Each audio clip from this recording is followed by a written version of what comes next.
Cerita diawali dengan memperlihatkan seorang pria bernama Bando yang tengah disandra oleh bos mafia yang ingin mencari keberadaan sosok pembunuh yang telah menghabisi adiknya. Di mana si bos sendiri mengaku sudah menghabisi istri dan anak dari pembunuh itu, namun menganggap jika hal tersebut tidak sepadan dengan nyawa adiknya.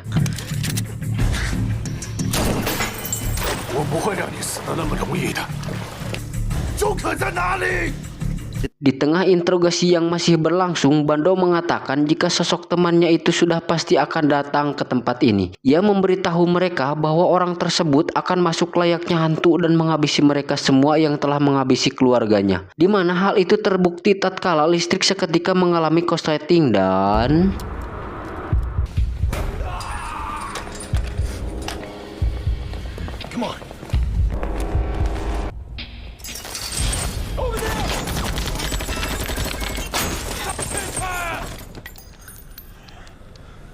Inilah orang yang dimaksud, dia bernama Jouke yang kita sebut saja Juki. Sesuai perkataan Bando sebelumnya, Juki dengan mudah menghabisi para anak buah si bos mafia termasuk seorang wanita yang merupakan petarung hebat dari organisasi kejahatan tersebut.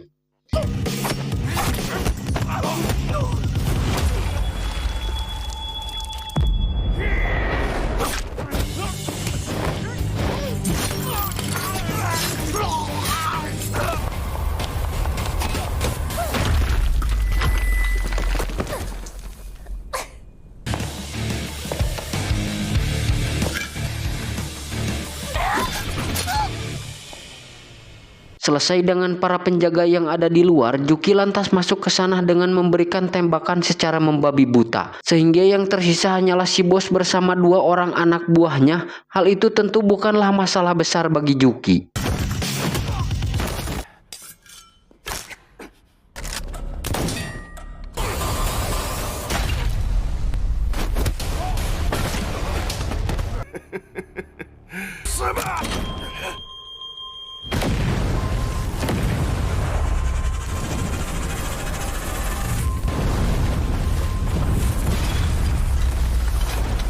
Si bos yang berusaha melarikan diri ditemui anak buahnya yang bernama Ruan, di mana Ruan yang memohon maaf mengalami pincang menjadikannya harus selalu memakai penyangga kaki. Dan kini pria itu berniat menghabisi si bos demi mengambil alih kekuasaan dan mengaku jika dirinya lah orang yang sebenarnya telah menghabisi adiknya itu.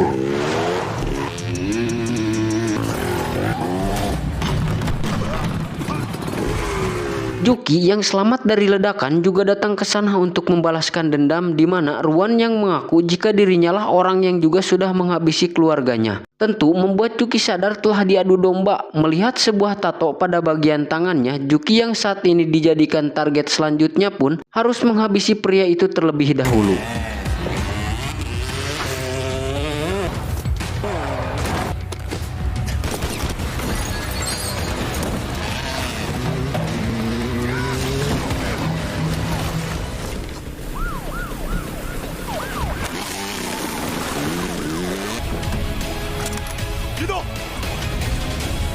Berita pembantaian terhadap kelompok mafia tersebut langsung beredar di televisi dengan Juki yang diduga sebagai tersangka utama. Karena bukti kejahatan si bos yang belum terungkap membuat Juki harus mendapatkan sanksi hukuman 9 tahun penjara. Dan selama itu jugalah selalu saja ada orang lain yang berusaha membunuhnya.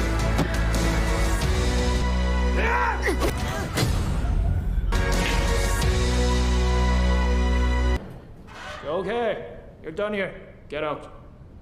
1 bulan setelah kebebasan Juki, Barno yang saat ini melakukan kampanye untuk pencalonan wali kota baru terlihat diintai oleh Ruan yang ingin menghabisinya. Namun hal itu juga berhasil dihentikan oleh seorang pria yang mengenai kostum badut yang karena merasa tidak asing dengan sosok itu, Barno pun diam-diam membuntutinya.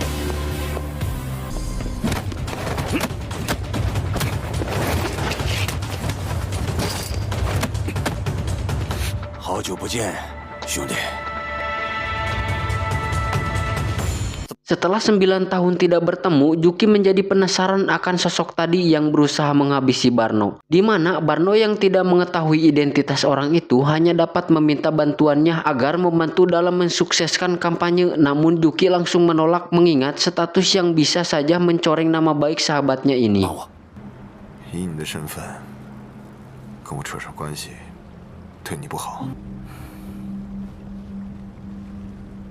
Setibanya di kediaman, Juki yang masih mencari sosok yang telah menghabisi keluarganya kini menargetkan seorang polisi bernama Samsul beserta putrinya. Maka dari itu, ia pun menjadi badut demi bisa mendekati si anak yang bernama Suling. Di mana aksi yang ditunjukkan olehnya membuat kedekatan mereka langsung akrab, bahkan juga meminta untuk datang ke acara sekolah sebagai wali pengganti orang tuanya. 要不明天的亲子课你陪我去吧。我爸爸他回不来，我的抛弃节目就表演不了了。玲玲，玲玲，你干嘛呢？洛伊来了，我得回家了。我们说定了。 Tepat saat Suling harus pulang karena asisten rumahnya menjemput, Juki melihat seorang pengendara motor yang memiliki tato angka pada pergelangan tangannya. Ia yang menyadari Suling dalam bahaya segera menyelamatkannya sekaligus memeriksa tangan pria tersebut.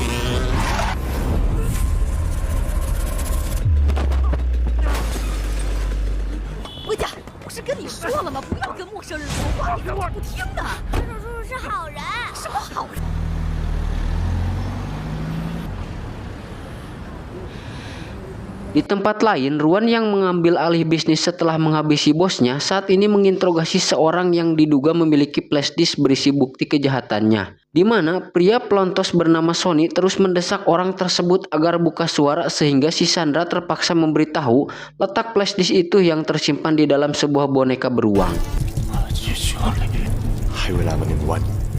Keesokan harinya, Sony bersama rekannya lantas mendatangi kediaman Suling yang rupanya menyimpan boneka itu. Namun karena tak kunjung ditemukan, ia pun menginterogasi asisten rumah tangga dan setelah mendapatkan jawaban, salah satu dari mereka menemukan sebuah tablet yang menampilkan lokasi keberadaan Suling saat ini. Suling yang sekarang tengah mengikuti acara sekolah merasa sedih karena mendapati semua teman sekelasnya didampingi orang tua. Ia bahkan diejek oleh salah satu dari mereka akibat tidak didampingi siapapun.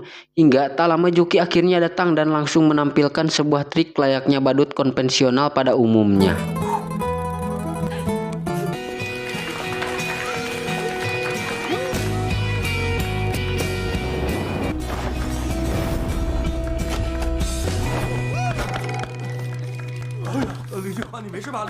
Di tengah pertunjukan datang dua orang polisi yang mengaku sebagai rekan Samsul, di mana kedatangannya telah diutus oleh Samsul untuk menjemput, di mana Juki yang menemukan jika polisi tersebut memiliki tato angka pada bagian tangan, menyadari jika orang itu ada kaitannya dengan sosok yang menghabisi keluarganya waktu itu.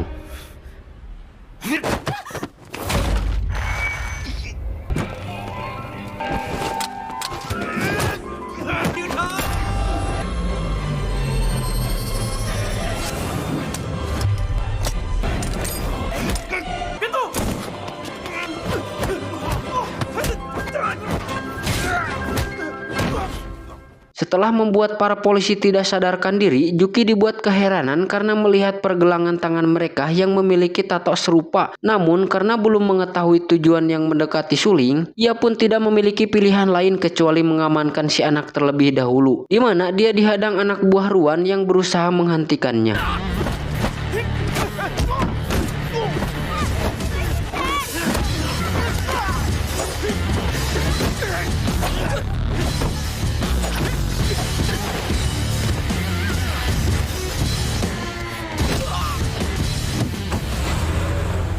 Sony yang menyadari Juki kabur menggunakan mobil taksi lantas segera melakukan pengejaran.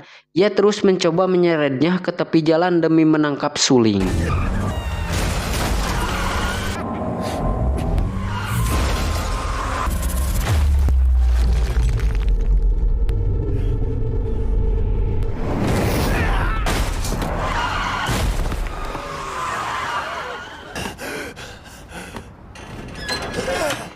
Akibat kejadian barusan, mobil yang dikendarai Juki mengalami kebocoran yang membuatnya terpaksa harus berjalan kaki.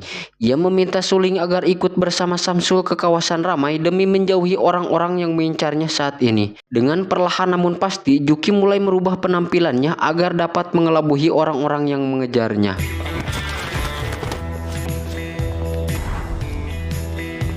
Melihat salah satu orang yang memiliki tato itu, Juki dengan cepat membawanya untuk melakukan interogasi.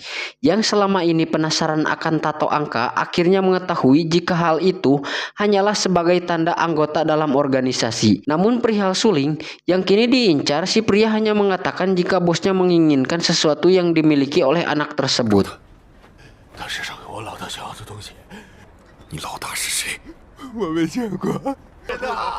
Karena kepolisian mulai berdatangan ke sana, Juki segera membawa suling untuk menjauhi lokasi itu. Namun di tengah pelarian, dia dihadang oleh polisi wanita bernama Nan yang berniat menangkapnya, di mana mereka akhirnya terlibat perkelahian dengan suling yang meminta agar berhenti karena mengenali wanita ini.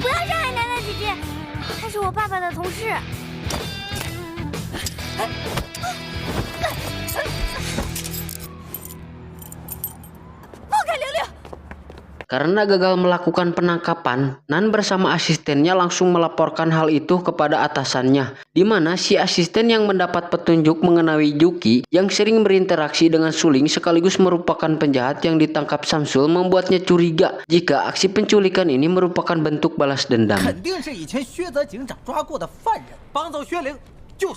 Bukan hanya itu, Nan juga memberitahu bahwa sebagian polisi yang ikut melakukan pengejaran sama sekali tidak dikenali olehnya. Ia merasa curiga jika mereka hanyalah polisi gadungan yang juga mengincar suling. Yang mengetahui hal tersebut, si atasan meminta agar kasus ini tidak bocor ke media karena dapat mencoreng nama baik mereka.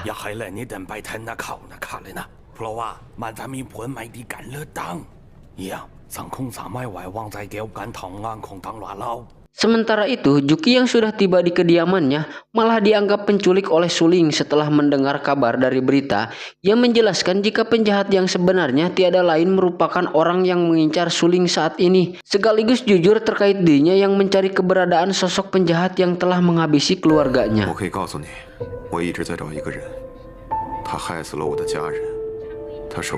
Mendengar hal itu, suling menyarankan agar Juki meminta bantuan ayahnya namun berada di luar kota. Hal tersebut jelas mustahil dilakukan dan mereka mengetahui bahwa para penjahat ingin mendapatkan sesuatu darinya. Ia yang tidak mengetahui apapun lekas memperlihatkan semua barang yang dibawa di dalam tas miliknya. 这是我妈妈留给我的，她说怕走丢。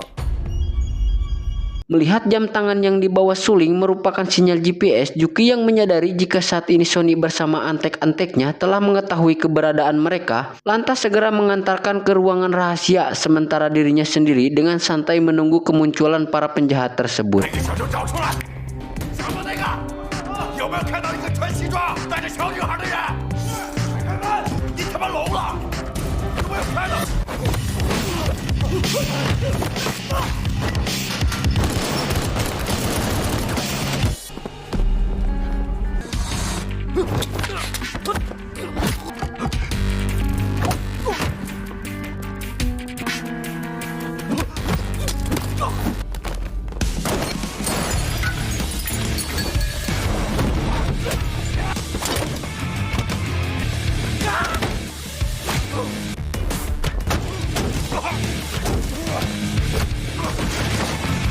Selesai Juki mengalahkan para cecurut, dengan cukup mudah Juki dihampiri Sony yang mengajaknya duel secara jantan.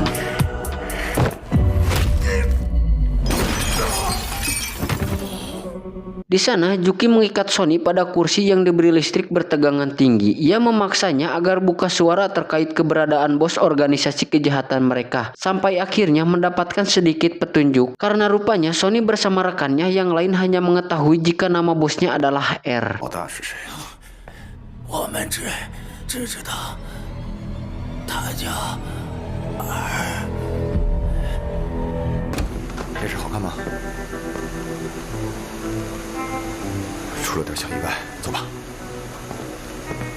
Nan bersama beberapa anggota kepolisian yang menyisir area itu mendengar suara teriakan dari salah satu bangunan, sehingga tanpa buang waktu mereka semua pun segera memeriksa tempat tersebut, di mana si asisten menemukan para cecurut di dalam ruangan kamar mandi.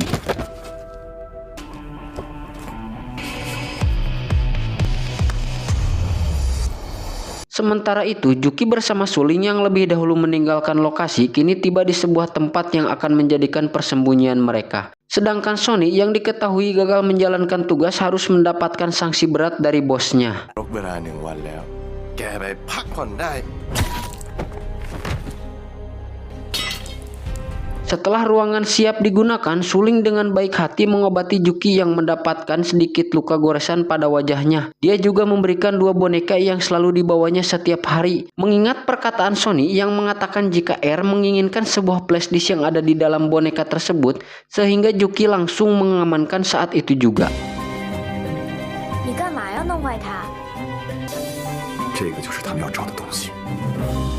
Di kantor kepolisian, Samsul yang sudah kembali datang lantas melakukan rapat terkait Juki, di mana Juki tersebut rupanya merupakan mantan agen rahasia terhebat di dunia, sehingga tidak heran jika sosok itu mahir dalam menyusun sekaligus memiliki kualitas tempur militer tinggi. Karena pernah mengikuti pelatihan rahasia paling kejam di luar negeri mengenai kasus penangkapan Juki 9 tahun lalu, Samsul mendapat laporan dari seorang dan berhasil menangkapnya. Sedangkan para penjahat yang memiliki tato angka pada bagian tangannya, mereka adalah anggota dari sosok R, merupakan mantan anak buah si bos mafia yang dihabisi R demi mengambil alih kekuasaannya. ผมว่ามันจะรู้หลังกันไปแล้วนะ เอาไปว่าทุกคนต้องแลนปีคดีนี้ก่อนการเลือกตั้งสำเร็จ Keesokan harinya, setelah melihat isi dari flashdisk itu, Juki mengantarkan Suling untuk menaiki biang lala, sementara dirinya bergegas menuju ke sebuah area dugem demi menggali informasi terkait keberadaan Ruan yang saat ini di mana si bos pemilik tempat itu mengatakan jika R tengah mempersiapkan pesanan narkoba di salah satu pabrik dekat dermaga, sehingga Juki lantas menyuruhnya agar melaporkan hal itu kepada pihak kepolisian. Berkat laporan itu, pihak kepolisian berhasil memberantas satu pabrik pembuatan barang haram di mana Ruan yang mengetahui tentu menjadi sangat emosi karena mengalami kerugian besar. Sehingga si pemilik tempat dugem yang membocorkan masalah tersebut langsung diberikan konsekuensi saat itu juga. Polisi yang menyadari jika Juki orang yang memberantas kasus semalam dibuat penasaran akan tujuan anggota R ingin mendapatkan Suling, sehingga Samsul akhirnya memberitahu jika masalah ini bukan bentuk balas dendam kepadanya, melainkan untuk mendapatkan sebuah flashdisk berisi bukti kejahatan organisasi. Karena dahulu dirinya memiliki seorang mata-mata, namun sayangnya ketahuan tatkala sudah memberikan flashdisk tersebut. 追捕周可和儿。干活去。 Setelah rapat selesai, Samsul mendapat panggilan telepon dari putrinya. Ia yang mendengar jika kabarnya baik-baik saja karena selalu dijaga oleh Juki, lantas menyuruhnya agar menunggu jemputan. Namun Juki yang menyadari hal itu segera membawa Suling pergi dan menghubungi Samsul untuk mengajaknya ketemuan nanti malam. 废弃码头，你一个人来。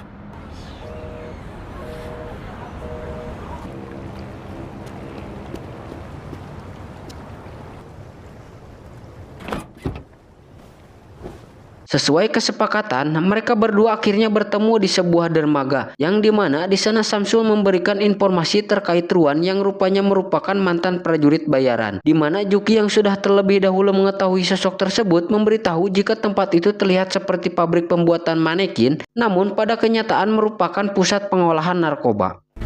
实际是一个毒品基地，里面大概30人左右。明天凌晨2点，他们会去验货。 你早就知道了。凌晨1点在那碰面，不要擅自行动。 Tanpa buang waktu, Juki seorang diri langsung pergi ke tempat itu, yang mana setibanya di dalam ia disambut oleh granat dan dikepung oleh Ruan bersama anak buahnya. Ia yang berhasil lolos dari ledakan lantas memancing mereka masuk ke salah satu ruangan dan mulai menghabisi para cecurut satu persatu.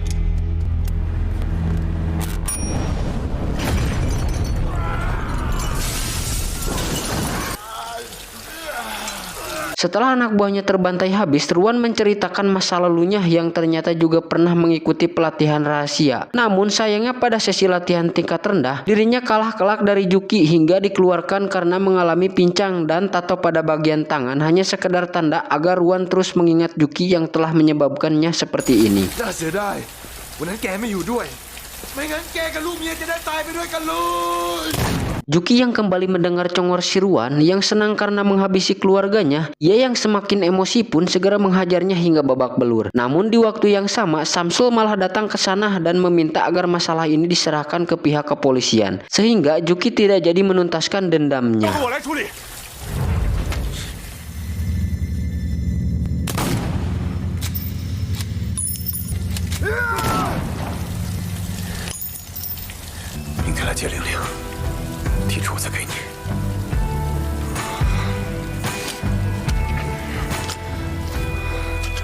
Keesokan harinya, Juki yang baru terbangun diajak suling untuk mampir ke sebuah taman bermain sebelum diantar kepada ayahnya. Ia dengan kostum badutnya lantas menghabiskan hari terakhir ini dengan penuh kebahagiaan, dan setibanya Samsul ke tempat itu, hal tersebut membuat Juki dilema karena perpisahan mereka.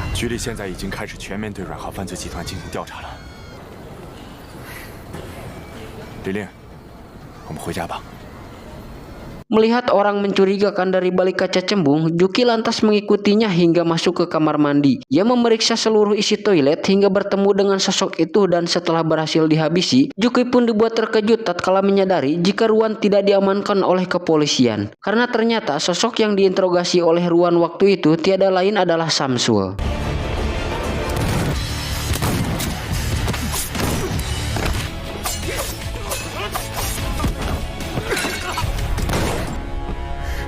Setelah para cecurut dihabisi, Ruan menceritakan fakta di balik ledakan yang menimpa keluarga Juki. Sebenarnya di mana hal itu rupanya atas dasar perintah dari Bando yang menganggapnya Juki penghalang dalam bisnis narkoba yang ingin dijalankan, bahkan memanfaatkannya untuk menghabisi si bos mafia sekaligus menjebloskannya ke dalam penjara.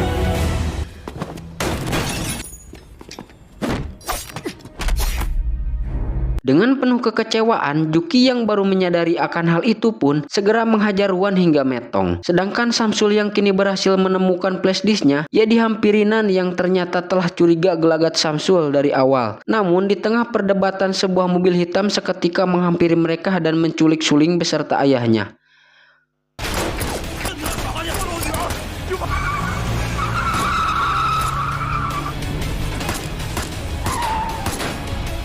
Menyadari Suling dalam bahaya, Juki segera bergegas demi mencari keberadaannya. Namun baru saja akan menaiki taksi, ia malah dihadang oleh Nan. Merasa tidak memiliki waktu lagi, Juki pun terpaksa harus memberikan perlawanan sampai akhirnya mengetahui alasan Nan yang ingin meminta kerjasama demi menyelamatkan Suling yang diculik.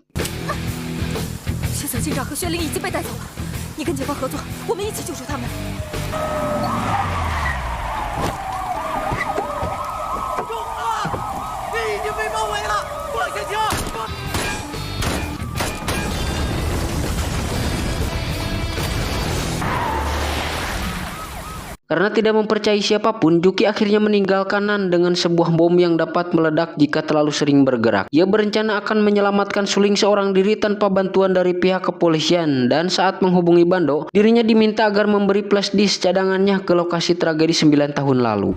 9年前的老地方，别忘了带上你的 U 盘备份。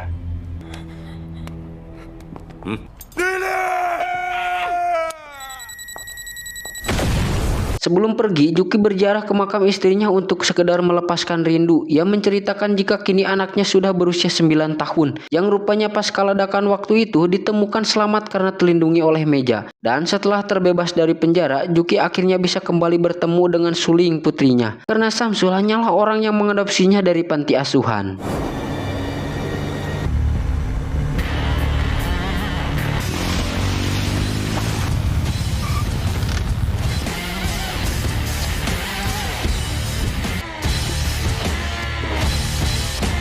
Sesampainya di lokasi, Juki mulai membabat anak buah Bando yang berjaga. Di sana, ia dengan kemampuan yang dimilikinya tentu bisa dengan mudah mengalahkan mereka semua.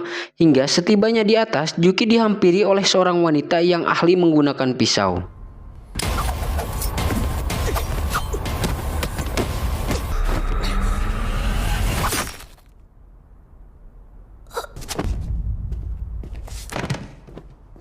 Sesampainya di ruangan sisirit Bando, Juki lantas memberikan flashdisk yang diinginkan orang tersebut. Namun saat meminta Suling dibebaskan, Bando justru lancas-lencas malah semakin memancing kemarahannya, sehingga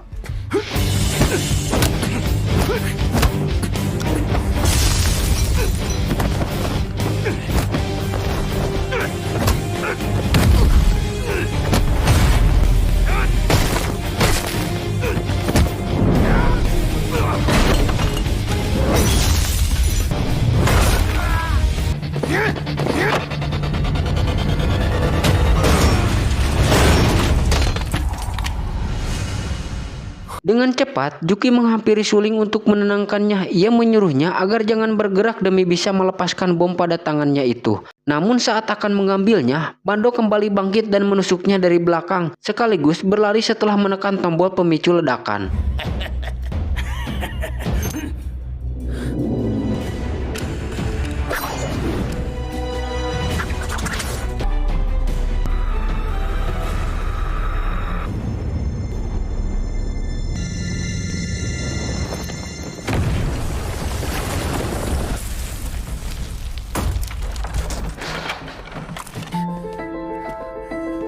Setelah semuanya berakhir, Suling yang belum mengetahui jika orang yang bersamanya saat ini merupakan ayahnya, lantas menangis karena sudah tidak memiliki keluarga. Sehingga hal tersebut membuat Juki merasa bersalah sebab mencapakannya dari kecil. Dan untuk menebus kesalahannya itu, Juki pun berjanji akan selalu ada di sampingnya. Tetapi apa yang terjadi?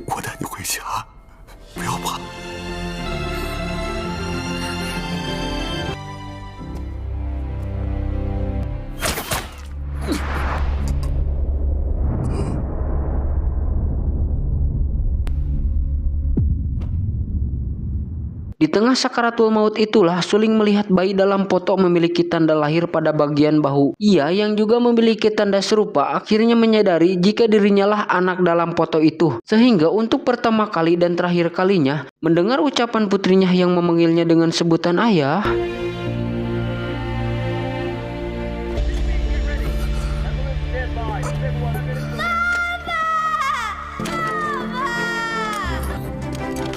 Nan yang baru saja tiba langsung memperlihatkan flashdisk yang berisi bukti kejahatan yang dilakukan oleh Ruan. Ia mengatakan jika Juki sama sekali tidak ada kaitannya dengan perampokan tersebut dan justru berusaha menegakkan keadilan. Namun karena semuanya sudah terlambat, si asisten pun hanya bisa merasa bersalah karena telah menghabisinya. Dan film pun